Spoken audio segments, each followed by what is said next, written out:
السلام علیکم ورحمۃ اللہ وبرکاتہ۔ آئیے حضرات جمعہ کے بارے میں جاننے کی کوشش کرتے ہیں۔ جمعے کی نماز ان لوگوں پر ویکتیگت روپ سے انیواریہ ہے جو یاترا پر نہیں ہے۔ اسے قرآن، حدیث اور امہ کی سروسمتی سے استھاپت کیا گیا ہے۔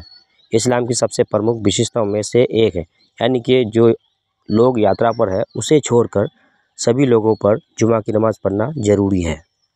قرآن میں اللہ تعالیٰ نے فرمایا، اے ایمان والو، جب جمعے کی نماز کے لیے اذان ہو تو اللہ کی یاد کی اور جلدی سے بڑھو اور سارے کام کاج چھوڑ دو، یہ تمہارے لیے سب سے اچھا ہے۔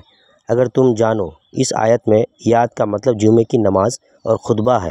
جلدی کا مطلب ہے کہ کسی کو بہت چنتا اور ساودھانی کے ساتھ جانا چاہیے۔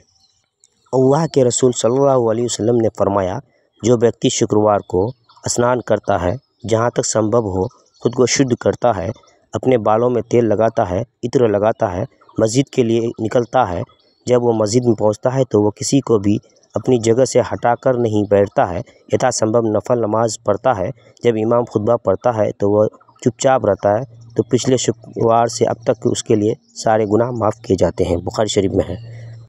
اللہ کے رسول صلی اللہ علیہ وسلم نے کہا، جو ویکتی شکروار کو اسنان کرتا ہے اور صبح صبح مسجد میں پیدل جاتا ہے، نہ کہ کسی واہن سے خطبہ سنتا ہے، اور اس کے پڑھے جانے کے دوران کوئی مورختہ پورن کاریہ نہیں کرتا ہے، اسے ہر ایک قدم کے لیے 1 سال کی عبادت، 1 سال کے روزے اور 1 سال کی نماز کا ثواب ملتا ہے۔ ترمذی شریف میں ہے۔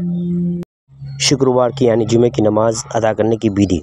جمعے کی نماز پہلی اذان کے بعد اور دوسری اذان سے پہلے 4 رکعت سنت نماز پڑھی جاتی ہے، یہ سنت موقدہ ہے۔ خطبہ کے بعد امام کے ساتھ 2 رکعت فرض انیواریہ جمعے کی نماز ادا کرنی چاہیے۔ جمعے کی نماز اس ارادے سے ادا کرنی چاہیے، میں جمعے کی نماز 2 رکعت فرض ادا کرنے کا ارادہ رکھتا ہوں، اس کے بعد 4 رکعت سنت ادا کرنی چاہیے، یہ بھی سنت موقدہ ہے، اس کے بعد 2 رکعت سنت ادا کرنی چاہیے۔ کچھ علماء کے انوسار یہ 2 رکعت سنت موقدہ بھی ہے، اس کے بعد نفل بھی پڑھ سکتے ہیں۔ اللہ تعالیٰ ہم سب کو جمعہ کی نماز پڑھنے کی توفیق عطا فرمائے، آمین ثم آمین۔